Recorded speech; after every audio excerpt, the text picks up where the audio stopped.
because I was the flavor that they were looking for, sort of like a ghetto hood rap. Yeah. You know, I had been working against that because, you know, my acting teachers when I was 17, they were all like, no one can understand you with that accent. Do you really speak that way? And good God. Talk like, you know, I was like, Dad, yo, man, what you want? What you need from me? I'll be right there for you, bro. What's up? You know, I talk like that. It was so dope because they thought it was going to be a bomb. They thought Ice Age was going to be a serious bomb. They had closed down Fox Animation because they thought it was over. Like, whoa. I'm not joking. They thought it was over. There was no merchandise, no advertising. This shit became a juggernaut. It blew up. Cut the balls. Work the shaft. Cut the ball. That's right out of my playbook. All right, we have a gentleman on here. Yes. Well, you're a gentleman, but so is our guest. Yeah, I'm a gent. Mm-hmm. I was in a club in high school called Gents. Would you like to be referred to as a gent or a class act? David Spade, he's a gent. David Spade, he's a class act. Mostly I get David Spade, he's a buffoon. But that's common now. You're called a buffoon. You know, my last name is Spade. You know this, right? So yes. It's not showbiz. It's very real. So when I played tennis in high school, I always wanted to be called the Spade of Ace. That was like in the nickname, like in the Saguaro Sabercat paper, like Spade of Ace wins again. But the only thing that caught on was Pinky Dick. I don't want to think about that. No. How did this turn in? How were you not named Ace of middle name? Of Ace of Spades.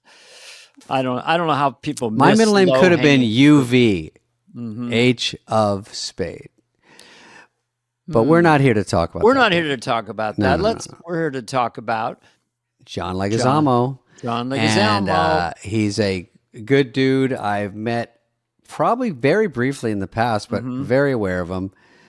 You know, being in the comedy world and someone's out there doing one-man shows. He was ruling HBO there for a while. He has a new show, John Leguizamo Does America, and he gets into a lot of very interesting things. You know, he's just a different world than us. We're just straight stand-ups, and he's like a one-man performer. He writer. does one-man shows, and he's been movies. A fixture. I'm just going to use the word fixture and in American entertainment, theater, movies, television. Yeah, he works. Tu Wong Fu, remember that one with Patrick Swayze?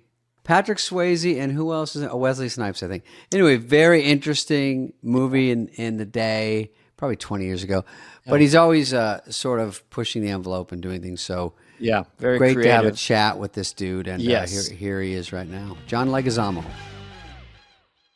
It happened to me when I was doing SmartList. They said download Chrome. An hour later with two guys on the thing and finally punted. Not going to happen. Yeah. Did it later. But yeah. But you guys got on Zoom. That was good. That was like I know. What's wrong with Zoom? Zoom never hurt anyone. Why does everyone hate it? Yeah, they fucking hate it. Why do people hate Zoom? Why are they hating on Zoom? There's no need to be hating on Zoom. None. Zoom got us here. Zoom. Yeah. No need to be hating on Zoom. I mean, Zoom walks so StreamYard can run. Right. Zoom got us like, we don't have to go meet directors in person anymore. We don't have to talk to anybody in person anymore. I mean, Zoom saved our lack of flexibility. When I talk to directors, I go, can I just not get the job from here? And they're like, yeah, we'll just say no here. If you want to have a fake meeting, I go, I do want the fake meeting. But then afterwards. Free food. I'm not going to lie. I like the free food. And if I'm a big fan of the director, I like meeting them in person so I can just have that brag. You know what I mean?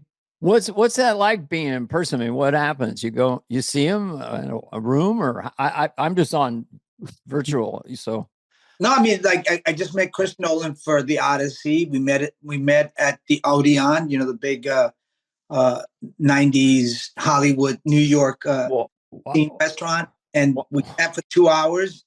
We chatted, talked about life, his biography, mine, and then I did the Odyssey. Well, wait a minute. First of all, he's a genius. That's a huge, huge movie. That's not just a regular director to me. I mean, my God, Dunkirk, Interstellar. I mean, what is Odyssey about? I've heard about it, but what is it about and what are you doing in it? not allowed to say a lot, but I'll try to talk okay, I see. around it. But I can, obviously the Odyssey, the Homer, 800 BC piece. He's doing it, period. And Matt Damon's in it, and Tom Holland, and Anne Hathaway, Robert Pattinson, an incredible cast. And it's period. It's a beautiful. I mean, he's a visionary. I mean, if I would have done it on Zoom, it would have been all right. I mean, I still got the part, but being in person to have that sort of vibrations happen between you, and it's wild. I mean, it's a big difference. Well, it's like being on a date. It's different just talking, but when you get in the same room, you go, I can get a feel for someone. I can, you're right. There's a vibe, there's an energy, there's something going on or not going on. And right, if you get it, as opposed to like having it there in person. Exactly. I always have one ready for a director in case it comes up. Yeah. But you're just meeting, right? Do you audition anymore? I mean, you've done 100 movies from what I understand. Minimum. Oh yeah. I've done. I don't audition. But I do have to meet. Mm-hmm. Yeah, that's fair. Meet up with people. I guess especially like Nolan has an incredible asshole limit. So no, he doesn't. He wants to meet people to vet the assholes. He doesn't want to work with people who are, and that's my new fucking barometer. Mm-hmm. You get to a certain age, I just don't want to deal with motherfucking assholes or egomaniacs or sociopaths. I just don't want to do that anymore. No, I think you get to a certain point in your career, like Nolan, where he can pick and choose.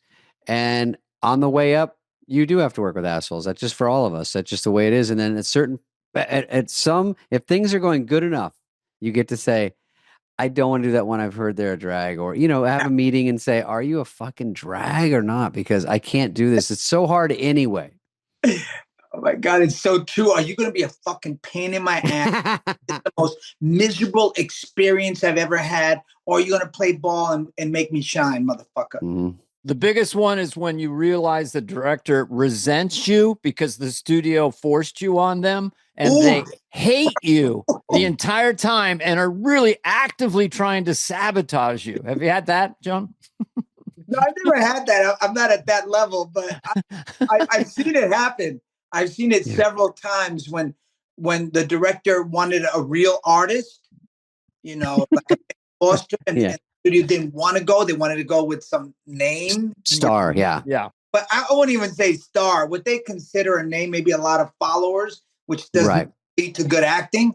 Mm-hmm. I don't know how to get good acting from just having a lot of followers, but you know how the bullshit the studio system is.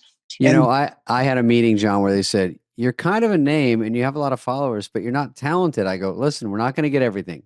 So let's just do this. 2 out of 3 is it's not. Meatloaf said it. You're not funny. You can't act, can't sing, but those Instagram followers. Wow. Yeah. That's the majority of that talent pool. Not to diss them, but to diss them. Yeah. Or they say we get a big star and surround them with TikTokers. Right.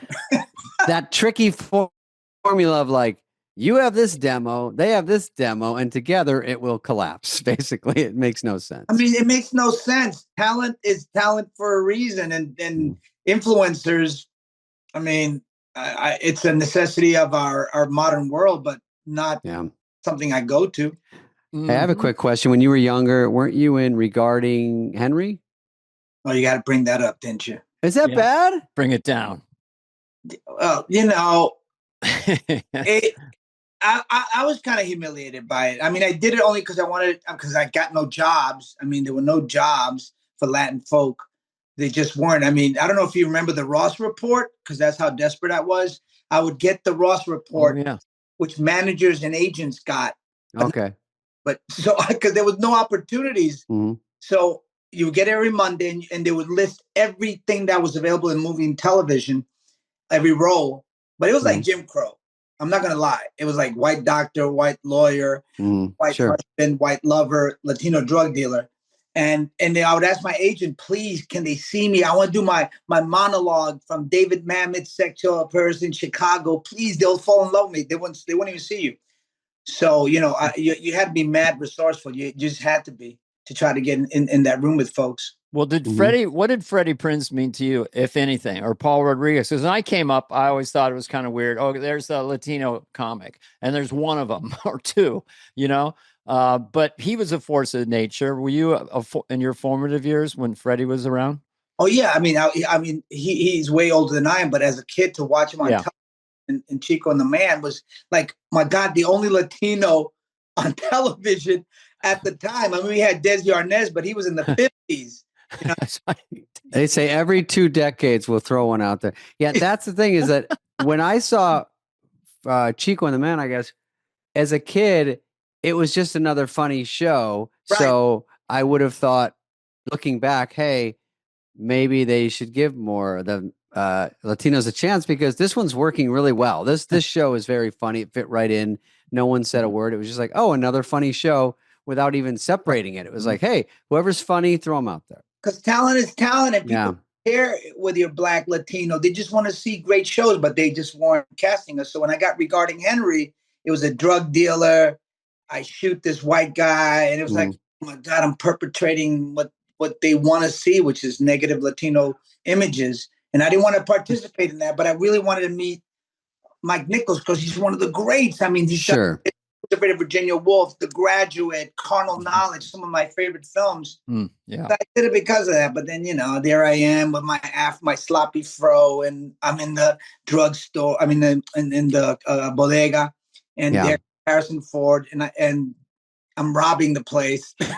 Even talking about it just gives me PTSD. Right. And I'm sorry about that. I just sort of was like, Harrison Ford, Mike Nichols. I was looking at that angle, like, to be on a set with them when you're younger must have been, in some ways, other than what you're describing. Obviously, it's kind of a sore subject, but just interesting to see them on a real set and how it works.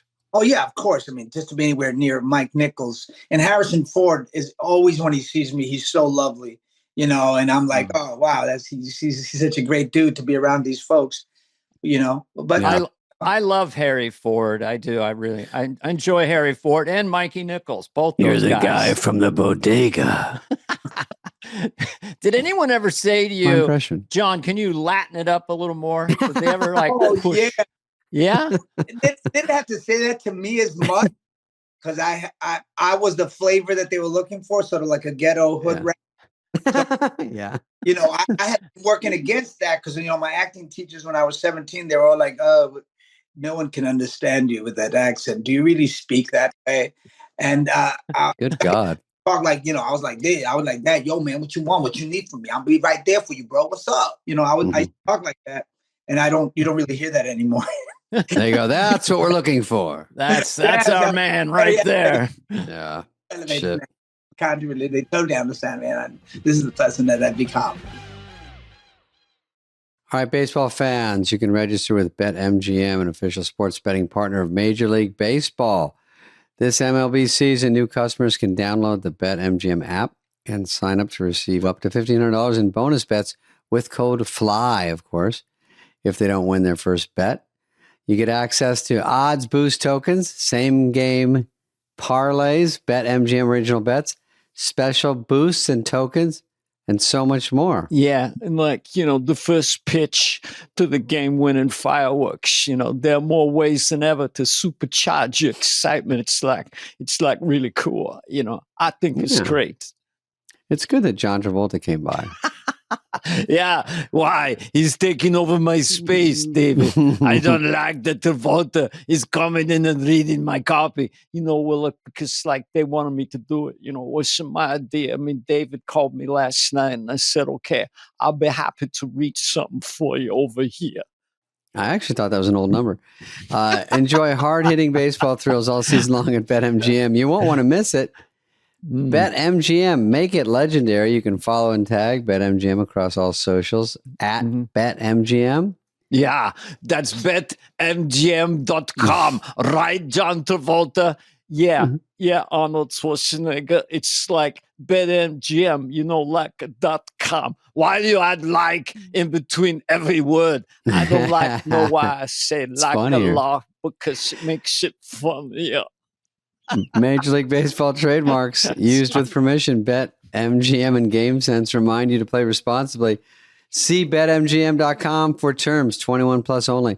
This specific promotional offer is not available in Michigan, Mississippi, New Jersey, New York, Nevada, Ontario, Pennsylvania, Puerto Rico, or West Virginia. Gambling problem? Call 1-800-GAMBLER. Available in the U.S. for New York, 877-8-HOPE-NY, or text HOPE-NY 467-369. For Arizona, 1-800-NEXT-STEP. For Massachusetts, 1-800-327-5050. For Iowa, 1-800-BETS-OFF. For Puerto Rico, 1-800-981-0023. First bet offer for new customers only, subject to eligibility requirements. Rewards are non-withdrawable. Bonus bets that expire in 7 days. In partnership with Kansas Crossing Casino and Hotel. You play the Spanish squirrel in Ice Age. What's going on? By the way, Very funny. what is a sloth? It's a sloth. It's just a sloth. Sloth. Dude, Yo, Ice no, Age dude. is a killer. I did research, and because I give the guy like 1,000 voices. I was like, like, what if he's from Southeast Asia and he talked like this? And he said, no. What if he's from the deep South and he talk like this? He goes, nah. I said, what if he's hood and talk like this? He said, nah. So I did research on the Discovery Channel, and I got all this footage on sloths, and they store the food in their cheek pouches, and it ferments. And so Oh, great. And I was like, oh my God, this is my character. This is it. And it's a hit. Yeah, Ice Age is such a smash. God. That's great. My celebrity worth. It's 90% of your celebrity on Google. I'm fascinated by Celebrity Net Worth. Not that, but what did you get for the first Ice Age? What percentage more did you get for the sequel? Wow, it was dope. It was so dope because they thought it was going to be a bomb. They thought Ice Age was going to be a serious bomb. They had closed down Fox Animation because they thought it was over. Like, whoa. I'm not joking. They thought it was over. There was no merchandise, no advertising. This shit became a juggernaut. It blew up. It was so huge. And then when they wanted to come back for us for number 2, I took them to the cleaners. Yeah. The best position to be in. Did you actually indicate to them that this is my number or I don't do the sequel? Because your character was essential at that point, I believe. Oh, yeah. No, we negotiated hard, man. I bought a country house. I bought a massive apartment. I bought a pool. Good God. Jesus. I bought a pool. Do you have any idea of any animated movies that are coming out now? I'll put something in my mouth.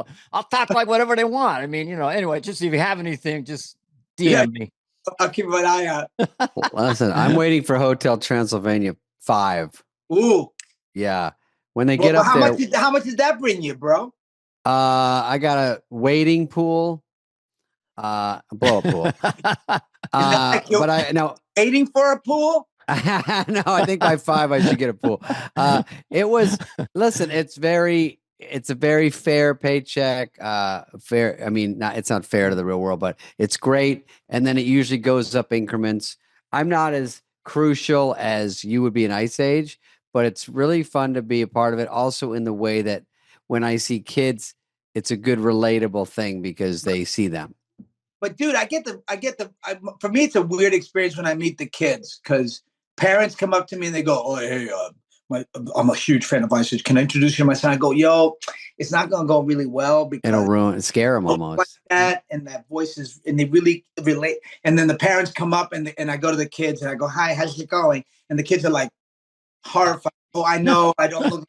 That's the whole song and dance explaining to the child so they're not traumatized for the rest they don't get it and they don't love it. That's true. It's better on the phone. Yeah. They don't love it. It's fascinating. And I can understand it. I mean, I wouldn't force myself, on these poor kids. I'm like, please don't do this to them. Does Ice Age have a ride? Are you a ride in a theme park? Are you a ride yet? I know Canto, Bruno, there's a ride. Because that's Disney. You know what I mean? Disney, yeah. Oh. Yeah. Bruno and Canto is Disney. Sorry, that's another animated movie. And Encanto. Yeah, you don't talk about Bruno. The biggest hit song that Disney has ever had. Yeah, Dana. Oh, yeah. Oh, bruh. Thank you, John, for explaining it. No. Let me see. I have more questions for just I was most talkative. I love that in most school. Yeah, chatterbox, high Yeah. school. Guys, chatterboxes too. I think I was because I was in a bad sort of area where I think I read you felt like you might get beat up when you were growing up, and I was in the same. If that's true, I was in an area that was, and I was a little pipsqueak, which you would never believe, but and I wasn't as tough as I am now with these quads and how I work out all the time. So I would just go to school and go, I'm going to get beat up today or pushed into a wall. And so I would try to joke my way out of it. And also my dad had taken off. And I think when I look back, I'm trying to joke around and make friends because sort of to get some happy stuff going, just to talk and have fun. Oh my God, that's kind of like me. It was like my house was really difficult. My house situation was, there was a lot of aggression and violence. My dad basically would edit out the humor out of the home movies. Uh, it was like there was a fun free zone in my house. So I was always trying to bring humor and light and life to every situation. Plus, my neighbor was really tough. So I was always fighting all the time. But let me correct, not fighting. I was getting beat up. Thank you. I Yeah. fought a few times, but not a lot. But I did have a good right punch, and I could knock people out. But I got beat up a lot. Yeah, it was tough. School, I got people took my lunch money. They would pick on my brother, so I'd have to try to defend my brother too. So yeah, there was a lot of fighting going on at home and in the streets, which prepared me for Hollywood. Hollywood ain't got shit. They can't take me down. They Yeah. never. I'm in. Yeah, I'm invincible now. You try to keep it light at school, try to keep things fun because you want to be like valuable as funny so you don't get beat up all the time. So you're like, we like this guy. He's kind of a clown. Yeah, That was my angle. Like, just leave me alone. I'll joke around with everyone. I'll stay out of your way. but I didn't back down though. That was my problem. I didn't have that thing that I could back down if people cornered me. I wanted. Yeah, I don't know. I needed to. I guess I had a lot of aggression and anger, so I needed to get it out. I do have that thing, so I do back down easily. Dana? I we all have similar childhoods. It was not fun at home. There was a monster in the neighborhood. In the neighborhood, there was a monster, a scary monster, and the monster was my dad. So, how is he a monster? you know, if you did something he didn't like, there were 5 kids, you know, he'd gather everyone around, you'd have to go get his belt, and then he would snap it, you know, snap that belt, and then you'd have to grab your ankles, and then he would ask your siblings how many lashes, and then he'd just wail on you. Yeah. But I learned to be like a mouse. I learned to be, you know, not seen or heard because of the threat of violence. So anyway, I kind of concur with you. I'm only fascinated that you had a right hand that could knock people out. I just need to know, how old were you? Like 5th grade knocking people out, or? No, I was 13, Okay. 14. Yeah, no.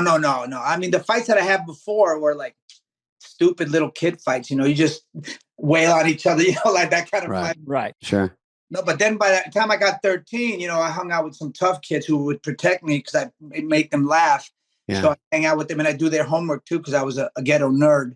So they would protect me. But then I got, you know, I think I had so much rage and fear when some kids would corner me and try to beat me up. I would talk a lot and I'll go, hey, dude, I'm sorry. And I'd look down and I'd be like, I'm so sorry I did. And then I'd sucker punch him and knock him out with one punch. Shit. I like that. That's, you know, I was kind of a puss, so I didn't get that. And I just had the rage build up and it just stayed. So that's why my neck hurts. Other than that, wait, I want to hear a little bit about Leguizamo Does America, because I also want to ask about some other movies too. But can you tell us a little bit about that right now? Yeah, you know, our first season was at MSNBC, #1 original show for the last 3 years. So we got a season 2 out of it. And basically, I go around the country looking for Latin excellence, Latin brilliance, Latin genius, Latin ingenuity. And I celebrate it, you know, and I go to 6 different cities every year. And, you know, last season I went to LA, New York, Miami, Chicago, the big Latin places. Right. And then this time I went to Raleigh. People down there, and New Orleans, NOLA, San Antonio, obviously a big Latin population there, and Phoenix and Denver. and Philadelphia. Shit, yeah, I'm from Arizona. So when you go to somewhere like that, do you have like a crew you kind of scout out, or do you kind of walk out in the world and just start talking to people, or how does it work? Oh no, it's very heavily planned. Okay. You know, I have a great team. Mhm. My director Ben De Jesus, my showrunner Carlos Saavedra, and you know, and then producers for each segment. And you know, we find the best people, Okay. and then we walk and we do all these, you know, like an Anthony Bourdain but of Latino culture. Okay. Oh. What have you doing this show? Has there been surprises to you, or experiences of learning, or is it you're just showcasing people from Oh, no, Latin a culture? lot of learning is happening for me. Yeah, I mean, when we went to Philadelphia, I learned that you know, it's a big center of American the colonies in the nation, and I learned that 10,000 unknown Latino patriots fought in the American Revolution. And then I went home when I got that news and I started reading it and researching, and I found out that there were 80,000 troops. And then I realized we were 1 in 8. We were 1 in 8.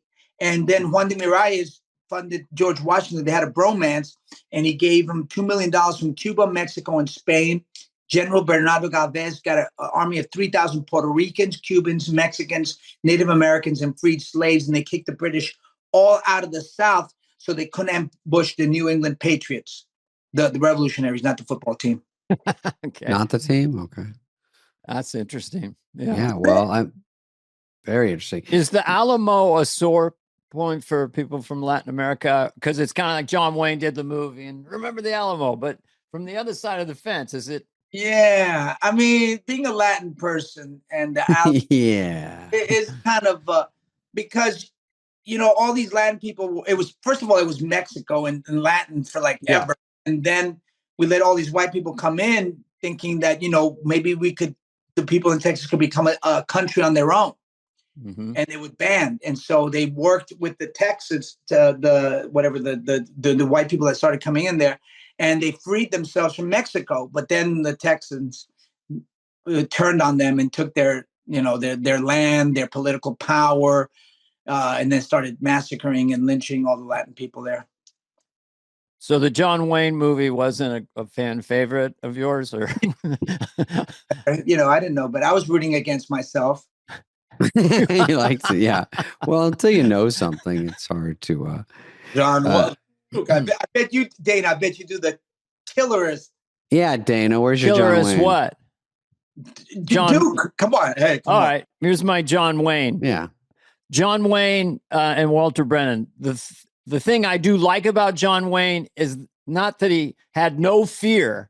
He was furious at the idea that anyone else would have any fear. So, you know, well, let's attack them, Pappy. No, Duke, there's 10,000 of them and 40 of us. Duke, we're going to die. I said attack, Pappy. You'll attack when I tell you.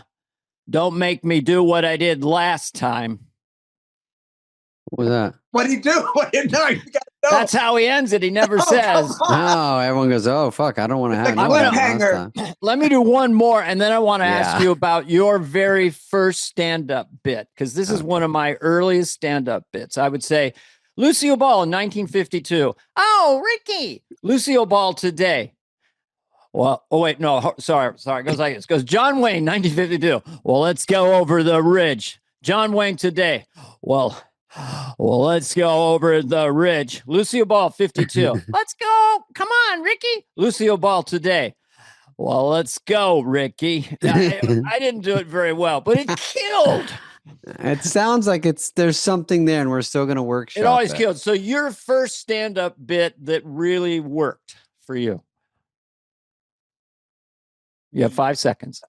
Oh, fuck. You have 25 seconds. You know, I was part of First Amendment comedy troupe where Bruce Willis used to come in New York City and Robin Williams come down, rest in peace.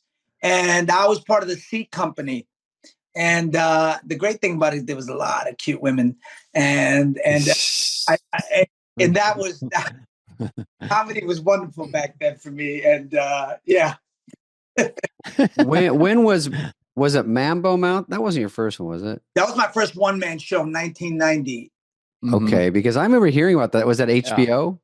Yeah, then it went to HBO, but I was doing it in the performance art spaces downtown, and then I did it at the American Place Theater, where Sam Shepard, Arthur Miller, Al Pacino, George Plimpton, I don't know if y'all remember who he was, John F. K. Jr., rest in peace, all came down and were in my tiny, tiny theater, bro. I had 70 fold-up seats because they would lift my little tiny platform out of the way for the real show. I wasn't even a real show. I was like a sideline. So they all came down to watch you do that. How cool. And so HBO hears about this, you get some buzz, and that's how they come in, and they like they hear about they hear about something and they want to see what's going on. So they throw it on HBO, and that must have blown you up a little bit, right? Huge. What happened then after that was I wasn't in tiny spaces anymore. Now I was in big ass theaters traveling around the country. And especially because Latin people now found me because they were getting the bootleg HBO. They couldn't afford the regular HBO. So yeah. I know, because everybody told me I got the bootleg. And I was like, oh, great. I didn't get anything from that. But yeah, then all of a sudden we met each other, and it was beautiful, man. It was like religion. I mean, I think my audiences have always kind of kept me going against all odds, because, we Latin people are 20% of the U.S. population, but less than 3% of the leads in Hollywood, less than 0% of the executives or stories being told. It's just, it's so crazy, but that's 27% of the population. 20. Oh, really? You'd be a good executive, actually. Mm-hmm. Dana? Yes. Would you be Lucille Ball as an executive, or John? Well, John Leguizamo. Well, he does the one-man shows. Just him all the time, Pappy. Is he good, Duke? He gets Emmy nominations and all kinds of stuff. Well, I don't know, Pappy. Don't make me do what I did last time. Sorry, that's What did you do last time? Yeah, what the fuck, John? Again. You're the only one who likes my John Wayne. That's what I'll take away. I like it too. I like the Lucille Ball part better. Well, I don't know. I'm available for parties or whatever, Lucy, don't do that to me. You got a lot of. Let me ask you a question about. Sorry to interrupt. Desi Arnaz Jr. This is supposedly a thing I heard from a crew guy that he liked the ladies and Lucy and the marriage and the whole thing, and she's wandering around in this backstage in the studio. Ricky. She comes along, sees him up in the slats, up in the whatever, and a woman is performing oral sex on him. He sees Lucy and goes, "Get out of here, man. What are you doing? What are you doing?" He's pretending he's being attacked by the woman. "Get away from me. What are you doing? What are you doing?" That's what I heard from a guy who was on the crew. Could that be true? Oh my God. Could be true. Have you heard the one about Stallone that he left the speaker on in the trailer? And he was mic'd? And he was like, yeah. And he was going, "Cup the balls, work the shaft, cup the balls." That's Smith. It's right out of my playbook. Hey, you know what I'm talking about? Yeah.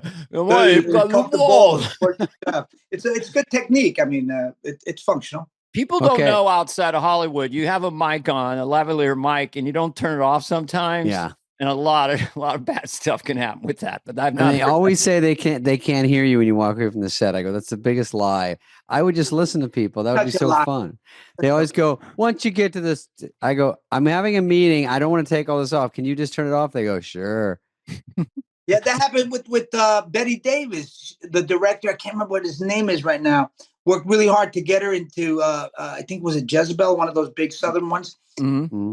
Then she left her mic on and she was telling the producers to fire him, that she couldn't stand the director. Oh, my God. That's what happens. Alec Baldwin and Kim Basinger were that's the either worst. Fighting or getting it on or something in a car, like between takes. Mm-hmm. I mean, I think Cary Grant, his was on, he was doing North by Northwest, and he was with the producers. And he said, "I don't believe it. Hitchcock is a hack. He couldn't direct his way out of a paper bag. Get that dumpy freak out of here. No more Hitchcock for me." I knew that set you into a bit. That was just too much of a good Nobody does, Cary Grant anymore. Nobody wants to do it. Nobody wants to even think about it. There, I've got John Wayne and Cary Grant. Okay, here's my last one. Only for John. Here's my love it. last one, and it's the worst one. This is Madonna on the last day of her 180 city tour.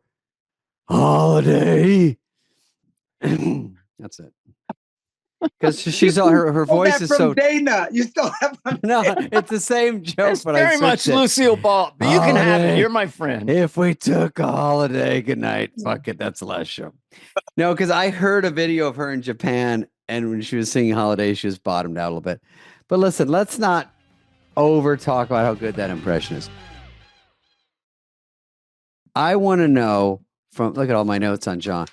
I want to know, when you did Romeo and Amazing. Juliet, was Theo coming off of like Titanic? Was Leo huge at that point? No, this was before Titanic. Oh shit, was it? Yeah, it was before Titanic. But he was living large. I mean, I don't want to speak out of turn or, Go ahead. but we were living large. We were living crazy. I mean, we were in Mexico City, and he had a crew. There was a lot of male actors, and we were just acting like old Hollywood. Yeah, I'm sure you can leave it at that. Nobody does that anymore. You can't do. You shouldn't be doing that. Good. I like that you added that. You should not be doing that. Yeah, we're not quite sure what you're talking about, but anyway, No, did Leo have a vibe then? Did you think, hey, that kid's going to be a superstar, or he was just another great actor? So good in the movie, man. Mm-hmm. And he was amazing. Like as another actor, there are actors that are really mad selfish and they just take care of themselves and they walk off. They don't even try to hang or even do off camera. There's a lot of actors will walk off. He would give the same or better performance off camera for us. And it was so generous and so beautiful. And he was incredible. The kid was incredible. And he like gathered all the actors. He was only 19 and he brought us all together. I was almost 30. And the other actors were like in their late 20s. Dash Myhawk. I can't remember all the other actors because I'm old. Who else was there? Claire Danes was Juliet? She was 16. She was mad young. She didn't hang with us. Oh, Did you see the movie Titanic with Leo? I didn't see it. I don't see commercial movies. Yeah, good job. Okay. I was just curious because there was a problem I had with the movie. It's brilliant, but ask me, Dana. Well, when the ship is going down, it's Jack and Rose are the characters. He's Jack, and they say each other's names over and over again throughout the whole running around the ship. Rose, Jack. Every Jack, go this way. Rose, come over here. It's never, hey, you, or let's go. They say Rose or Jack like 200 times. I watch a lot of movies. That observation. I watch too many movies. But wait, you wanted them to just go, hey? Well, just don't. It'd be like me saying, John, David, hey, John, David, John. It was a bit much. It's kind of like bad writing. You want to get your character names in early and then let them go. Yes, but I want to ask you because what movies blow your mind? I mean, what are your favorites and what are your favorite directors? I just curious. Oh, I'm a cinephile.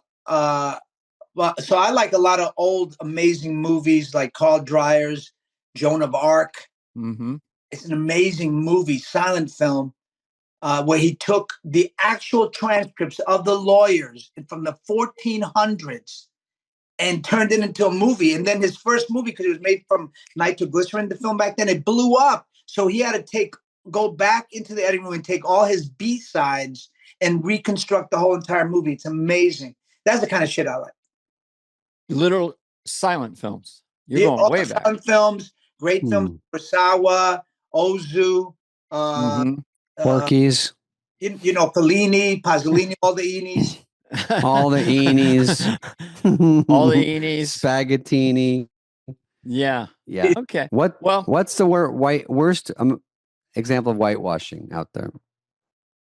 Oh, wow. I'm sure there's a handful. A lot of period pieces. And I was pitching a lot of Latin period pieces because I had a lot of great stories, and they kept telling me, "No, John, sorry, we're not doing any period stuff." And then all of a sudden, the crowd comes out. All of a sudden, 1,000 period pieces with only white folk comes out, and I was like, But then here, that's why Nolan is such a visionary. I mean, Lupita Nyong'o's in it. I'm in it. Corey Hawkins is in it. Zendaya's in it. I mean, you can do period and have people of color. We've been here for, for hundreds and thousands of years. It works. It doesn't have to be just a whites only show. You know what I mean? Mm-hmm. Well, Odyssey seems like it's going to be a monster. I think a lot of people are looking forward to that. Oh, and, yeah. If it's Christopher Nolan, I'm going. It rhymes. Got to see that. Got to see his movies. If it's Nolan, I'm going. If it's Nolan, I'm going. Yeah. If All it's right, Spade, I'll stay away. No, that's not a that saying. was a joke. That's something that happens, but it's not a common saying. Well, let me see. We've got Dana. Anything else for this lovely young man? Did you do anything with Arnold Schwarzenegger? Yeah. I loved Arnold. I did this terrible movie called Collateral. It wasn't terrible. Collateral. No, not. I think. I think I did either the Collateral Damage. I did the one with Arnold, not the one with Tom Cruise. Oh yeah, that was Collateral. Yeah. I think Collateral Damage is one. Yeah. Collateral Damage. It was between me and Jamie Foxx for the Tom Cruise one, but I messed up my fourth callback. So I Arnold. I ended up with Arnold the Consolation Prize. I did the other. Okay. How did he pronounce your name? John Leguizamo. He didn't pronounce my name. He didn't call me by my name. He go, "Hey, John." Oh, he never tried, because I just thought his accent with your last name would have been. I love it. I mean, he's so fun, man. He's a funny ass dude. He had me rolling all the time. Like he's a crazy funny guy. He's the most positive. He let me use his gym. I go, come on, are you kidding me? Get to do some flies. Yeah, all the weights are so massive. I couldn't pick anything up. I was like, I'll just stand in the corner and look. Because John, no offense, but you're a little bit of a girly man. Your arms are puny, like little chicken sticks. Your buttocks are like marshmallows. You're lucky I don't have a campfire here. Keep me nude. Boy, you have such a resume. I was blown away by how much you've done and how varied it is, and you're still going full bore. So going strong. It's amazing. We've not had a guest like you with this many things. It's I can't even. There's so much going on here. You're crazy. That's what immigrants do. I work my ass and 4 jobs at the same time. Yeah, that's good. Yeah, you got Tu Wong Fu. You've got Wesley Snipes. Yeah, Wesley Snipes and rest in peace, Patrick Swayze. Patrick Swayze. Okay, that's right. Mm-hmm. And that was a little ahead of its time. The original. Oh yeah, way ahead of its time. Yeah, that was bold. That was a bold move by you guys. Oh my God, especially for the two of them because they were action stars. Yeah, for them to play drag queens, what we call them back then. That was a huge for me. Nobody really knew who I was, so for me, it was just I got to steal this movie from them. That was my only objective. Yeah, I think you did look exceptionally good. Yeah, I did. It's shocking. You don't know how good a guy will look in drag, and some look horrible, and some look great as a girl. It's crazy. Can't really predict it. I mean, Wesley was still working out. I stopped working out like 6 months before the movie and went vegetarian so I could lose all my muscle. And it just makes a difference. I committed like crazy to it. I wanted to do it right. And I wanted to steal a movie from them. That's smart. When I go to a movie, I don't do anything ahead of time. Then the day on the movie, I go, what's this one? And then I pick up the script. Then I look at it. Technique. That's something. Way of approaching things. Yeah. Brando would never. He just had lines everywhere. He'd open an orange and read the line. And Brando wanted to. It's inside the orange. Yeah, it's inside the orange. Damn, come on, you're gonna have a Brando. Come on, I know you're gonna have a Brando out there. He worked hard enough at that point. He just goes, just make it easy on me. Come on. Are you an assassin? Everybody does that. I mean, Brando and Apocalypse Now. Brando and Superman. The first original Superman is That was sad. But he got $8 million. He needed the cash for the island. But on his heyday, Streetcar Named Desire on the waterfront. Nobody can touch him. Stud. The way I got Trump initially was I did Brando and I mixed in Regis Philbin. Do each one. Brando's and then. Are you an assassin? What are you talking about? And you walk your way toward Regis a little bit. And you do the two together, and you got him here. We're going to do a lot of good things. We're going to do amazing things. Are you ready for this? We're going to blaze it up. Oh shit, that's fire. That's fire. It was everything was better when I first did it. But anyway, Yeah. Super Mario Yeah, Brothers man. is a classic. Bro. Super Mario Brothers 92, 3. That was huge. Yeah, you know it's huge because the directors fought for me to be in the movie because they didn't want me, and they fought really hard. Annabelle Jankel and Rocky Morton, big props to them. And obviously, me and Hoskins don't share any DNA. We're playing. It worked. Ay, ay, ay. Yeah. Yeah. What is your name? What are you doing in a fucking movie? I don't know. Bob Hoskins is great. Oh man, he spoke Cockney English, not English. He didn't speak the King's English, the Queen's. Right. He showed. Oh, mate, get a more sensation. Oh, right, let's do it. Was that around Roger Rabbit? And she shot me what to do with, mate. You gotta put me in a movie. You shot you right there on a fucking movie. I needed subtitles for when I talked to him because I was like, I can't. Did Roger Rabbit ever come to the set? No. That sucks. Who played Roger Rabbit? Charles Fleischer. Yeah, you're right. Yeah, Comedian. comic. Yeah. And Please, Eddie. What a Yeah. mug. Yeah, that was a hit. Fucking A. John, listen, it's called thanks for talking to us, John. John Leguizamo Does America. Mhm. And along with 1 million other things he's doing. MSNBC, because I like Yeah. specifics. Yeah. Sunday. 8 p.m. West Coast and 9 p.m. East Coast. Yeah, let's let John handle that part. MSNBC. Yes. I just like, because when people say they got a show, I go, where? What platform? Where are you? Say it. Make Hulu? it easy. Hulu. I don't mind plugging myself. Of course. Why not? That's what we're here. You're the star of the show. I mean, you're the host. It's not like it's. Yeah, right. John, thank you, John. You're a good dude, and it's nice talking to you. It was a blast, man. Great to see you. Thanks for laughing at my goofy old impressions. No, I love them, bro. I love them. I hope we run into each other. I hope so too. All right, Dana. So we just hung up with John. Yep. And I feel like I had met him in the old SNL days. I feel like because he was out there. Mm-hmm. That was right around those HBO things, and I brought up Mambo Mouth because it was it was a big deal on HBO, and a lot of people saw that thing. That was when HBO was, HBO is really big now. Euphoria, obviously White Lotus, but HBO was big. So you get a show on there, and that must have blown him through the roof. That was, everything was a lot bigger then because there were less venues to do stuff. Mm-hmm. But yeah, that was big. And this was one of those things where I'd never really met him or hung out with him. So he's a really fun guy, got a big laugh. And, he's I don't know. He's just a character. He's part of. Yeah. He's a charming dude. I got off on the wrong foot asking about regarding Henry, but he understood Mike Nichols, Harrison Ford, how exciting. Mm-hmm. I mean, he's a bad guy in a movie, but what a great movie that was a big deal. I mean, I remember Regarding Henry because later when I ran into J.J. Abrams, who wrote it, he had the porn version in his office called Regarding Heine, which if you get a chance, it didn't follow the exact story perfectly, but close enough for me. Well, that doesn't sound like J.J. Abrams, but maybe he's got a secret side I don't know about. No, someone gave it to him as a joke. They're like, you're famous when your movie gets turned into a porn. I don't think they do it anymore. That's Wayne sad. and Garth are in a porn or something. I don't remember. It's just they take the title. You have to have a good title.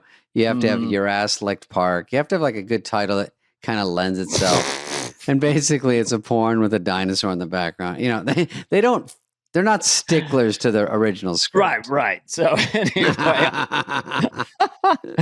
yeah, you brought up Hank Ford or Harry Oh, Ford. yeah, Hank Ford. What did I used to say? Oh, this is too old of a movie. Bang the Nun Slowly. That was an old joke. I knew two comedians who just went back and forth. It was part of their act. It was kind of a team and they act. do porn names? Do porn titles, fake porn titles back and forth. It's very exciting. Anyway, back to John. He's done so many movies.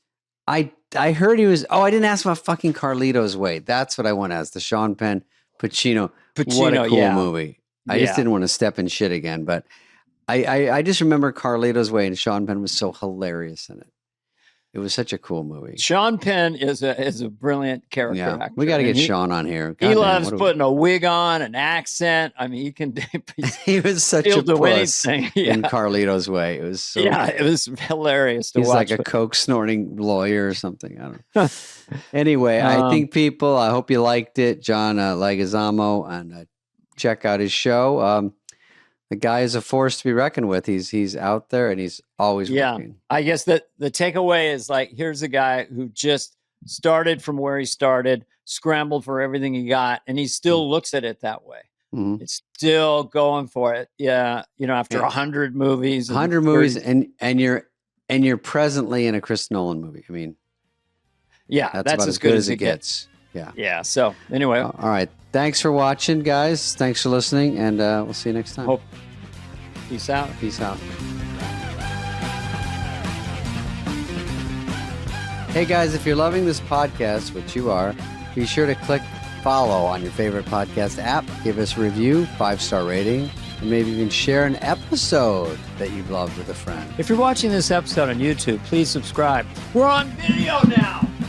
Fly on the Wall is presented by Odyssey and executive produced by Dana Carvey and David Spade, Heather Santoro and Greg Holtzman, Maddie Sprung-Kaiser, and Leah Reese-Dennis of Odyssey. Our senior producer is Greg Holtzman, and the show is produced and edited by Phil Sweettech.